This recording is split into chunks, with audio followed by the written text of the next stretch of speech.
Bueno, pues muy bien. Entonces hablábamos de estas herramientas que se tienen que, o que es importante que se vayan compartiendo con la familia. Y la herramienta número uno es saber que todos vamos a tener y experimentar sentimientos. Por diferentes circunstancias de la vida, todos vamos a tener alguna intensidad en esas emociones. Es importante que en la familia vayamos preguntando el qué pasó de la situación, que nos describan lo que sucedió, incluso que se abunde en algunos detalles, pero quién estaba, pero exactamente cómo estuvo, más o menos a qué hora fue, intentando recrear toda la escena. ¿Para qué para qué abundar en estos detalles? Uno, eso hace que la persona que nos está hablando se sienta más escuchada y se sienta más entendida. Número dos, hacemos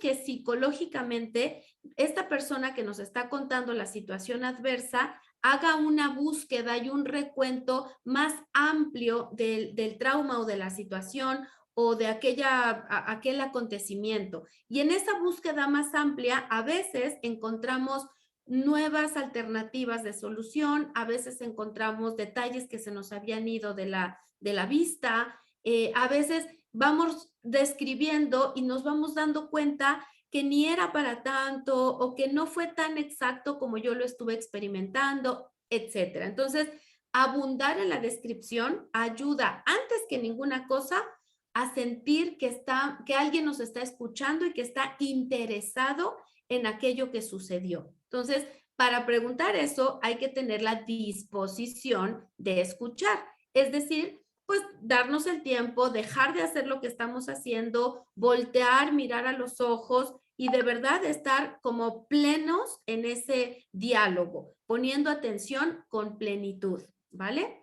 Luego, punto número dos, vamos a preguntar qué está experimentando desde dos puntos de vista. Uno, ¿qué estás sintiendo desde la emoción? Es decir, ¿qué está pasando en tu cuerpo?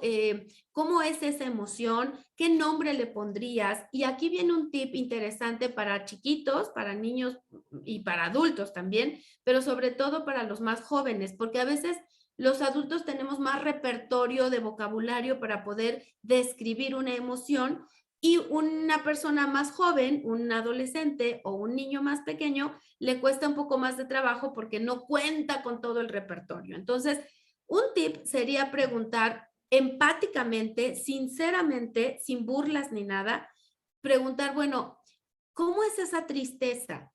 ¿No? Porque el niño te va a decir, ah, pues me siento triste. Pregúntale, ¿cómo es esa tristeza?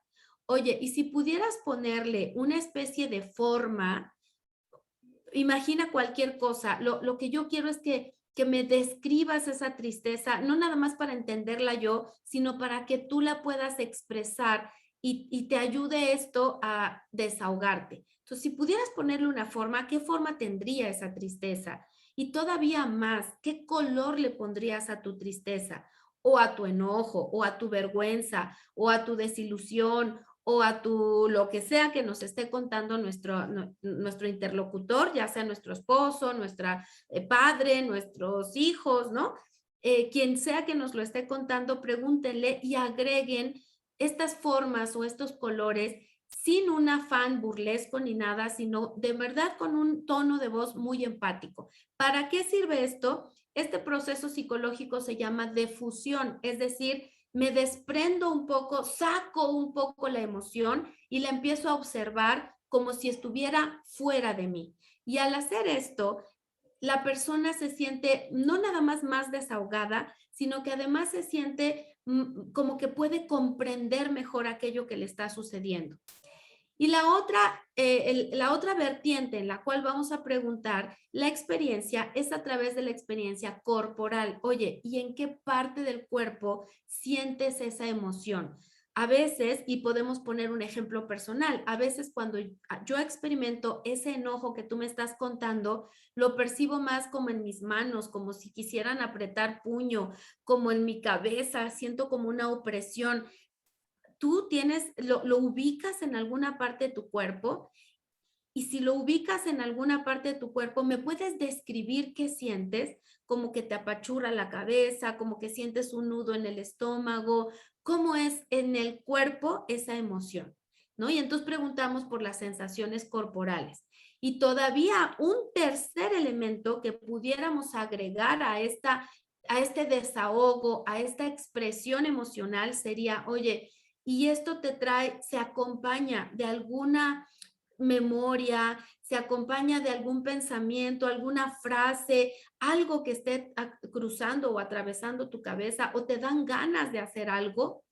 Y entonces completamos toda la experiencia con esta abundante descripción y logramos que la persona se pueda desahogar, pero al mismo tiempo que se pueda separar de la emoción, y entonces tenemos una mente más clara, una mente con menos intensidad emocional, y el siguiente paso va a ser preguntar qué podemos hacer.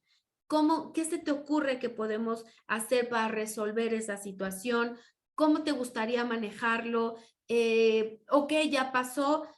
¿Qué te hubiera gustado hacer? ¿Qué frenó aquello para que no lo hicieras? Etcétera, ¿no? Entonces, ¿a qué me estoy refiriendo? A que primero es importante para enfrentar una crisis, primero es importante que haya esta posibilidad de apertura, de expresión abundante, primero de la situación, luego de las emociones y por último, ahora sí, poder preguntar sobre las habilidades de afrontamiento, es decir, cómo le vamos a hacer para o resolver o tolerar, porque a veces no se puede resolver y simplemente tenemos que luchar contra la resistencia y entonces aceptar la situación, ¿no? Bueno, ya pasó, vamos a aceptarlo, vamos a conformarnos con lo que sucedió y a permanecer lo más tranquilo que podamos, ¿no? Y entonces, de esta manera, nosotros en familia estamos conviviendo con las emociones y mandando el mensaje a toda la familia, primero de que las emociones que alguien nos está contando, describiendo, aquellas emociones que alguien está experimentando por cualquier situación, son válidas, son importantes, son situaciones y emociones que nos van a pasar y que ahora le tocó a ese miembro de la familia, pero que en algún otro momento todos nos debemos el respeto para saber y experimentar empatía cuando otro miembro de la familia también le está ocurriendo algo. Otro punto importante de expresión es que podamos comprender la razón de la emoción. Es decir, poder dar alguna frase empática, por ejemplo, yo estaría igual de enojada si me hubiera pasado lo mismo, comprendo tu enojo, yo creo que es algo suficientemente importante como para enojarte, ¿no? Alguna frase que de alguna manera exprese que hemos entendido lo que le pasó y que se vale que experimente eso. Esa frase también ayuda mucho al interlocutor a sentirse escuchado, comprendido, acompañado, empáticamente sostenido.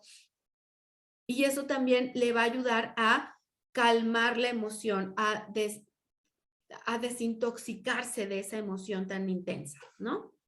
Ahora, aquí hay una pregunta en el material que les estoy compartiendo, hay una pregunta importante.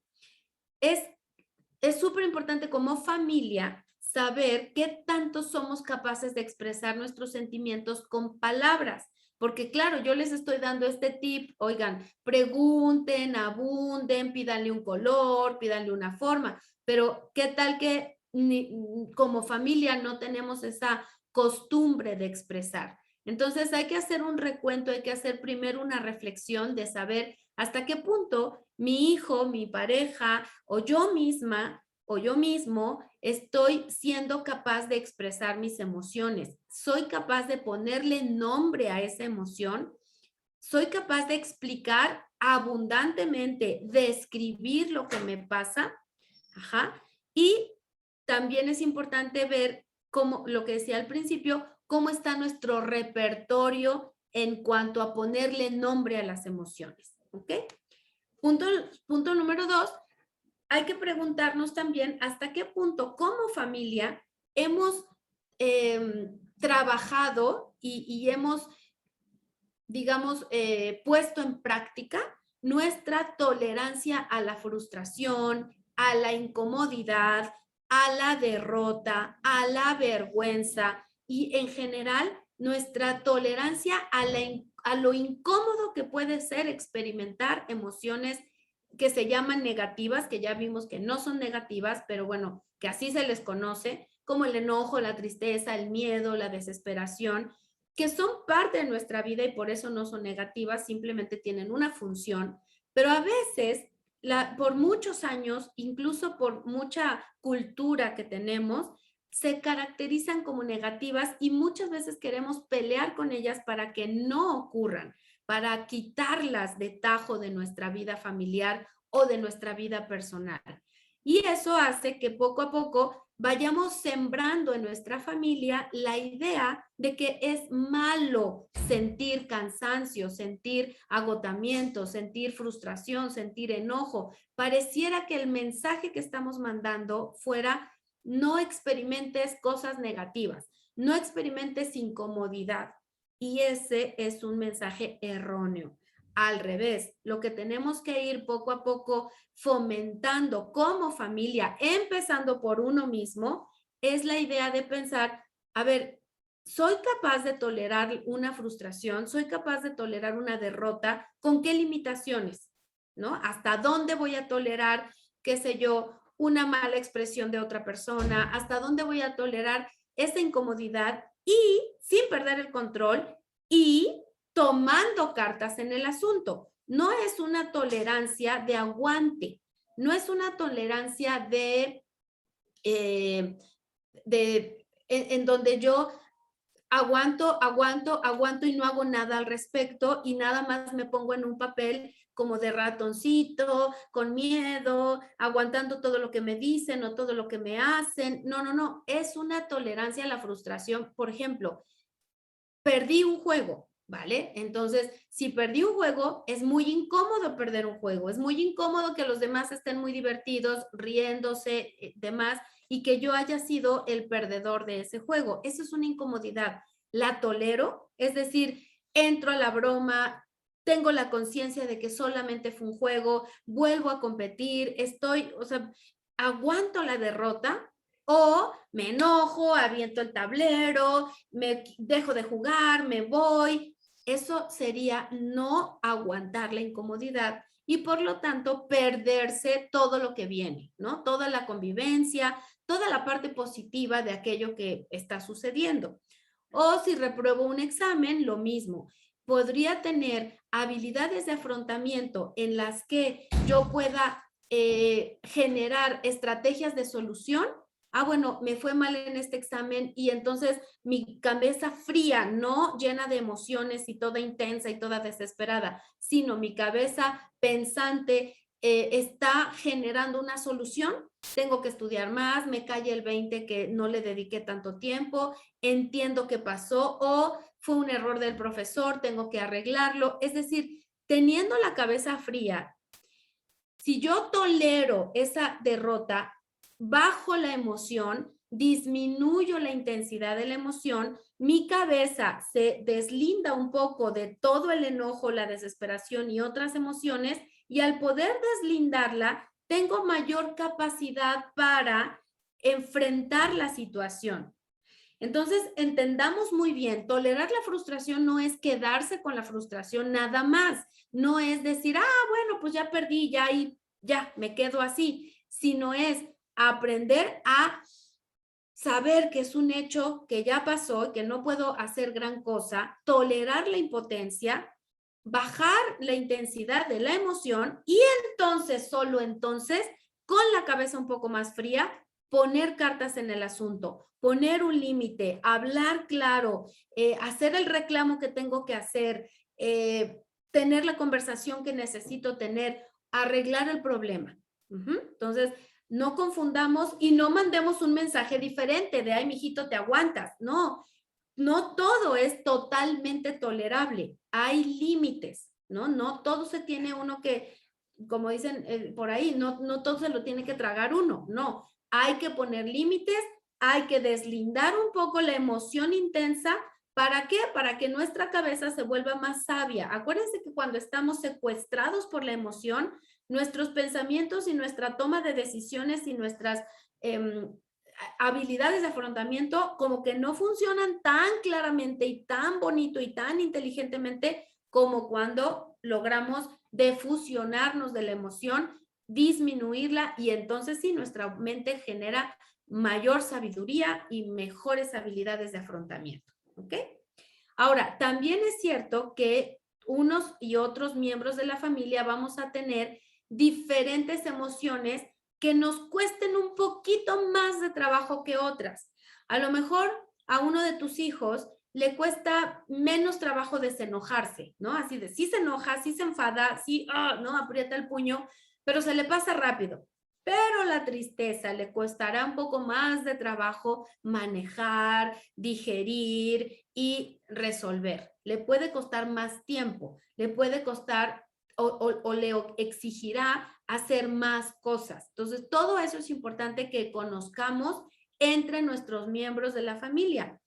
Hay papás, adultos, pues, que ya como adultos, pues sí, obviamente también vamos a tener esta experiencia emocional y muchas veces generamos una estrategia de afrontamiento emocional que se llama tiempo fuera. Es decir, no me hables, dame mis 5 minutos, espérame tantito, ¿no? En lo que, como que en lo que se me baja. Bueno, está bien. Si esa estrategia funciona, está bien. Ahora, no falta el miembro de la familia, el hijo, la hija, el esposo, la esposa, que está duro que dale. Ah, no, me contestas. No, vamos a arreglarlo de una vez. No te doy 5 minutos. Órale, de una vez. Y empieza la persecución. La inteligencia emocional sería la capacidad de darnos cuenta qué necesita mi familiar. Si necesita 5 minutos, a lo mejor yo soy de rápido, de una vez, órale, arreglémoslo, sí, pero empáticamente, amorosamente, inteligentemente, yo le voy a dar los 5 minutos a mi familiar. A lo mejor a mí me incomoda tener que esperar 5, 10, 15 minutos a que se le baje. Tal vez me voy a sentir muy incómodo. Tal vez no son 15 minutos, a lo mejor me van a decir, es que no son 15 minutos, es toda la noche y ya no se arregló el problema y mañana ya ni se habla o ya ni tiempo tenemos. Ok, ahí vamos a hacer una mediación. ¿Sabes qué, hijo? ¿Sabes qué, esposo, esposa? Sí te doy este tiempo, pero tenemos que arreglarlo y lo tenemos que hablar. Puede ser que lo hablemos mañana, puede ser que lo hablemos en 15 minutos, pero este problema no se nos va. ¿Por qué? Porque muchas veces es una estrategia tan buena, porque de verdad sí funciona para bajar un poco la desesperación, el enojo, la intensidad y luego poder hablar mejor, sí funciona, se las recomiendo. No obstante, habemos algunas personas que utilizamos la herramienta de manera conveniente, de manera más bien convenenciera. Es decir, nos hacemos que necesitamos un tiempo fuera y resulta que no es un chiquito de tiempo fuera. Resulta que es, me quedo enojada hasta el otro día o hasta los 2 días o hasta la semana y luego, como ya se me pasó, hago como si nada y ya no hablo del problema. Eso se llama evitación. Esa no es una habilidad de afrontamiento funcional, porque realmente el problema entre comillas, se olvida, pero que no se olvida nada, se resuelve, pero en realidad no se está resolviendo nada. Lo que tenemos que hacer, a pesar de este tiempo fuera, es decir, pero no te me escapas. Necesitamos aclarar ese punto, necesitamos llegar a algún acuerdo con respecto a ese tema. Así que nos vamos a tranquilizar, de acuerdo, nos vamos a dar un poco de tiempo, pero no se nos va a escapar. ¿Qué tipo de problemas sería bueno ocupar el tiempo fuera? Por ejemplo, cuando alguno de nuestros familiares, hijo, hija, esposo, esposa o algún familiar llega intoxicado por alcohol, por alguna sustancia, lo que sea, y nosotros queremos arreglar ese problema justo en el momento en el que están llegando de la fiesta. No es el momento, no es lo más pertinente. A lo mejor tú te quedas con las ganas y con la impotencia de regañar y de darle una lección y de darle un discurso y de... No es el momento, no es lo más pertinente. Necesitamos tranquilizarnos, esperar a que pase la intoxicación y ahora sí, no dejar escapar la oportunidad para hablar o solucionar o llegar a un acuerdo o poner límites o lo que sea que tengamos que hacer. ¿De acuerdo? Ok, ahora la última pregunta que también tenemos que hacernos como familia es, ¿cómo resolvemos los conflictos entre nosotros? Hoy por hoy, ¿realmente hablamos? ¿Realmente nos perdonamos o nos damos el avión? Hay que ser súper sinceros. Muchos adolescentes nos escuchan, ¿no? En el bla, bla, bla, bla. Nos dicen sí, sí mamá, sí papá, no vuelve a pasar, pero realmente lo están diciendo de una manera genuina o lo están haciendo para salvarse del discurso, para, ya, cállate papá, cállate mamá, ¿no? Entonces, de una manera genuina, de una manera sumamente honesta, hablar entre nosotros de cómo nos caen los discursos de papá y mamá, ¿no? Así obviamente no durante una crisis, sino en una conversación de sobremesa, en una conversación cuando estemos todos como familia bien, tranquilos, sin ninguna cosa conflictiva, preguntarnos entre nosotros, ¿realmente funciona que yo te dé un discurso? ¿Realmente funciona que yo te regañe de esa manera? ¿Funciona que te castigue el celular o no? Y honestamente, ¿no? Alguien por ahí dirá, algún adolescente dirá, mamá, la verdad es que no me funciona de nada que me quites el celular. Sé que lo hice mal, sé que merezco un castigo, pero la verdad es que me quitas el celular y yo utilizo la computadora y utilizo las redes sociales y utilizo, la verdad es que el celular tampoco es que me estés castigando mucho. Puede ser que algo así emerja entre nosotros como miembros de la familia. O puede ser que, no sé, tu pareja te diga, pues mira, tú me dejas de hablar 3 días, pero la verdad es que eso no cambia las cosas, ¿no? Entonces, hablar de qué tanto en realidad se están resolviendo los conflictos es una plática importantísima para llevar a cabo en familia. Ojo, hay que llevar a cabo esta plática de una manera tranquila, relajada, y si tu hijo te dice, el que me quites la consola de juegos y me quites el celular no me está ayudando en nada, tranquila, tranquilo, no es para enojarse, es para saber, para conocernos, para preguntarle incluso, oye, ¿cómo resolver? Ya no te puedo castigar, tú ya eres un adolescente, tú ya eres un joven, ya no te puedo castigar quitándote el celular, la consola, los permisos. ¿Cómo le hacemos para entendernos? ¿Cómo le hacemos para respetarnos? Porque a lo mejor si me estás diciendo que los castigos no funcionan, yo ya no los quiero hacer porque ya no eres un niño chiquito. Vamos a platicar como mayorcitos. ¿Qué hago? O sea, yo tengo un objetivo como papá y tú tienes una meta como hijo. ¿Cómo hacemos para entendernos? Esa plática va a ser mucho más valiosa que seguir insistiendo con las mismas formas de resolución de conflicto que hasta hoy hemos puesto y que han funcionado porque tenían 8 años. Funcionaron porque tenían 10 años, pero que ya no te van a funcionar cuando tengan 14, 16 o 18, ¿no? Ok, también hay que preguntarnos ellos mismos como hijos, que ojo, nosotros como padres, al conocer y al fomentar la independencia de nuestros hijos, también tenemos que ayudarlos a fomentar, a crecer, a madurar sus habilidades de independencia para resolver conflictos. Por eso yo le pregunto, ¿cómo le hago? ¿Qué necesitas? Ya no te quiero castigar, enséñame cómo. ¿Cómo has visto tú a lo largo de tus años en la escuela, con amigos, con tus tíos, etcétera? ¿Cómo has visto que te funciona una plática? ¿Cómo has visto que te funciona un buen consejo que yo te quiero dar? Pero ya no te lo voy a dar a gritos, ya no te lo voy a dar con un discurso de media hora. ¿Qué te funciona? ¿Un libro? ¿Te funciona una plática? ¿Te funciona un TikTok? ¿Te funciona? ¿Qué te funciona? Porque yo quiero conocer a ti qué te funciona. ¿Qué tan independiente eres para resolver conflictos tú solito? O le preguntas a alguien, o buscas a un amigo, o buscas un adulto que te ayude a resolver, o te sientes súper avergonzado y apenado y entonces no hablas, no resuelves, no dices que no, ¿no? Entonces, este tipo de pláticas es importantísimo tenerlas en familia, ¿sale?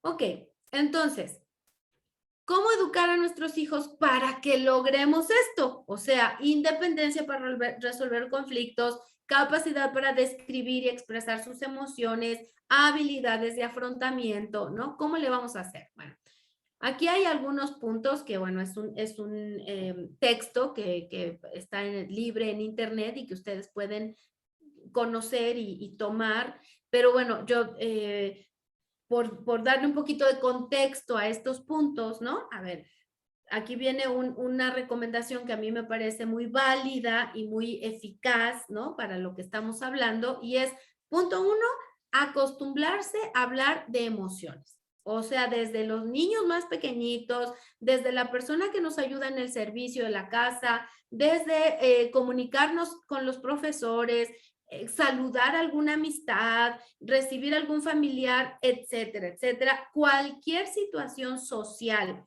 que como familia llevemos a cabo, hay que acostumbrarnos a hablar de las emociones. Cuando nos pregunten cómo estás, pues mira, me siento un poco cansada, me siento, salgamos del bien, gracias, y tú, ¿no? Salgamos de lo convencional y hagamos natural el poder contestar, me siento un poco cansada, me siento abrumada, he estado súper no sé, apurada haciendo ciertas cosas, me siento abrumada, me siento un poco confundida, ¿no? Ese tipo de palabras, ese tipo de nombramiento de las emociones, primero nos mete a todos en la cabeza, a todos los miembros de la familia, nos mete en la cabeza que somos seres emocionales y que estamos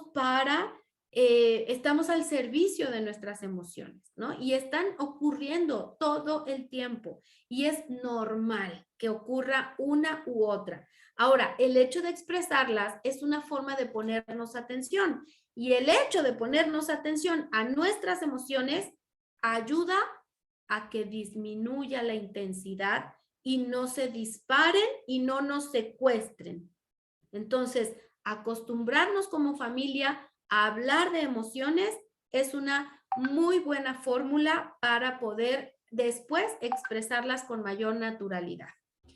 Otro punto, enseñar a identificar las emociones y ponerles nombre. Y aquí agregaría lo que dijimos hace un rato, tendrá que ver con ponerles una forma, un color, asociarlas a lo mejor a alguna memoria, etcétera. Esto es muy importante. Hay personas que incluso, digo, a lo mejor su refrigerador ya está lleno de diplomas de sus hijos y de dibujos de sus hijos y demás, y está muy bien. Es la galería de arte normalmente de nuestros hijos y nuestro muro del orgullo, ¿no? La puerta del refrigerador, y está muy bien.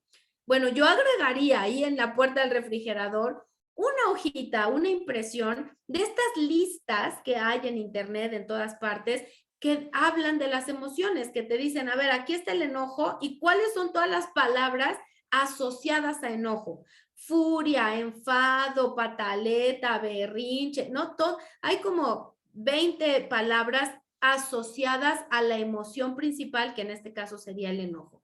De repente ponerla ahí en el refrigerador no estaría de más, en lo que nos vamos acostumbrando, ¿verdad? A ponerle nombre a esas emociones. ¿Cuál es el nombre correcto de la emoción? Depende un poco del termómetro de la emoción. No es lo mismo furia a molestia, ¿no?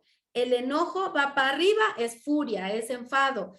Va para abajo, pues es un poco de molestia, un poco de, ¿no? Enfado mismo. ¿Me explico? Entonces, este tipo como de termómetros o como de métricas, ¿no? Asociadas a las emociones, la verdad es que ayuda bastante, especialmente cuando hay niños más pequeños en casa. Obviamente también, si como familia se pueden ayudar entre todos tomando un taller explícitamente hecho para familias, para niños, ¿no? Hay muchos talleres en la ciudad, en cada una de las ciudades, que habla de cómo se expresan esas emociones, cómo se llaman, cómo se sienten en el cuerpo. Y eso son talleres donde se va normalizando la expresión afectiva, la expresión emocional, y cuando salen del taller llevan palabras nuevas, repertorio nuevo, capacidades de identificación diferentes y ayudan bastante. Entonces, bueno, eso también es un tip como para toda la familia, pero especialmente para los chicos, ¿no? Y otra recomendación esencial y muy importante para esta educación dentro del hogar: evitar realizar juicios acerca de las emociones del otro. Recordemos, lo importante es saber que la otra persona, igual que yo, por muy calladita que sea, por muy reservada que sea, por muy fuerte que sea, la otra persona, igualito que yo, somos personas emocionales y vamos a estar experimentando esas emociones sí o sí. Que las digamos o no, no quiere decir que no se experimenten. Si no se experimentan, entonces tenemos una alteración psicológica que se llama alexitimia, y eso ya es un trastorno. Entonces, el aplanamiento afectivo no es normal. Ahí ya hay un trastorno de las emociones, una neurosis que es muy importante que incluso se trate con un terapeuta y con un psiquiatra. Entonces, no es normal estar siempre bien. No es normal no tener diversidad de emociones. No es normal no expresar afectos. Eso está hablando de un bloqueo interno que ya es una patología, ya es otra cosa, ¿sale? Entonces, lo normal, lo que vamos a experimentar día a día, pues más bien tiene que ver con la expresión y primero la experiencia y luego la expresión de las emociones. Ahora, cuando uno expresa, normalmente hay un receptor, o sea, hay alguien que está escuchándome, que está viéndome, que está sintiéndome, ¿sale? Entonces, aunque mi hijo, mi hija, mi pareja, mi familiar no expresa las emociones con el nombre adecuado, de alguna forma lo está haciendo. Y ahí es muy importante validar sus emociones, especialmente cuando sí les pone nombre, especialmente cuando sí está haciendo este esfuerzo. En la inteligencia emocional se trabaja mucho con el esfuerzo, así, aunque te dé pena, dilo, aunque te cueste trabajo, dilo, aunque no te sepas el nombre, dilo, ¿no? Ponle color, ponle forma, di, siento algo negro en mi corazón, dilo así, pero exprésalo. Y la obligación del receptor, sea hermano, hermana, mamá, papá, la obligación del receptor sería evitar a toda costa la burla, evitar a toda costa la crítica, evitar a toda costa los juicios. He escuchado, incluso en terapia, algunos papás que estando en terapia de familia, una hija o un hijo expresa alguna molestia con respecto a, qué sé yo, por ejemplo, a una borrachera de alguno de los papás, ¿no? Y entonces esa persona, ese progenitor, le dice, ay, no es para tanto. Eso es un juicio. Eso es una invalidación. Eso es un mecanismo de defensa, es una justificación y es, bueno, la negación que está haciendo el interlocutor. Pero ese tipo de palabras, ese tipo de frases son todo lo contrario a lo que deberíamos expresar, que es un cuéntame qué pasó, me interesa saber cómo te sientes, entiendo por lo que estás pasando, a mí no me ha pasado algo así, pero yo te puedo entender a ti, ¿no? Aquí estoy para apoyarte, aquí estoy para escucharte, tal vez en este momento lo estás viendo de una manera muy intensa, pero igualmente válida, cuéntame qué pasó, ¿no? Entonces, el chiste es, como familia, que vayamos sembrando la semillita de la confianza, de que de que cada miembro de nuestra familia nos pueda expresar lo que está pasando. aunque no tenga la palabra exacta, no nos burlemos, no hagamos juicios. Miren, hablando específicamente de adolescentes, a lo mejor ustedes como adultos maduros, con una vida experimentada, ¿no? A lo mejor van a escuchar cosas que van a decir, ay, qué exageración, ay, no es para tanto, ay, por Dios, esta niña y sus broncas, ¿no?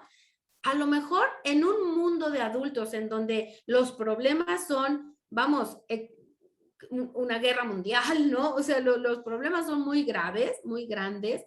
No quiere decir que los problemas de los jóvenes no lo sean. Lo que pasa es que vivimos en dos contextos distintos, pero lo empático, lo adecuado, lo valioso para ellos es que nosotros podamos interpretar su contexto, conocer su contexto y entonces poder entender desde dónde lo está sufriendo o desde dónde lo está leyendo, ¿no? Cómo está interpretando eso que sucedió. Nuestra sabiduría va a funcionar para algo, le va a servir alguna cosa que nosotros hablemos con él o con ella. Perfecto, pero no desde el juicio, no desde la crítica. ¿Qué podemos prohibir? Frases prohibidas. Ay, no, mijito, eso no es nada. Yo a tu edad, ¿no? Entonces, ojo con eso.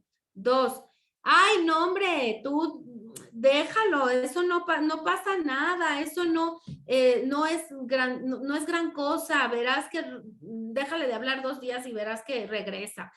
Ese tipo de tonos de voz, ese tipo de frases son juiciosos, son cosas que van a cerrar los canales de comunicación entre padres e hijos, ¿sale? Y bueno, pues estos son como los 3 grandes puntos que yo quería compartir con ustedes y que, bueno, pues me parecen herramientas muy valiosas para todo este tema de cómo lograr, cómo hacer que los papás se puedan comunicar con los hijos, cómo lograr incluso que la inteligencia emocional se crezca en la familia, que se cultive en la familia. Entonces, bueno, pues estos eran los temas que yo quería mencionarles y pues nada, vamos a terminar aquí nuestro tema. Y bueno, pues está el siguiente taller de comunicación precisamente entre padres e hijos, porque la comunicación se va modificando en la medida en la que los hijos van creciendo, por repertorio, por conocimiento, por formas diferentes de razonamiento, por madurez, etcétera. Todas esas herramientas van modificando y los papás tenemos la obligación de ir aprendiendo nuevas formas. ¿Sale?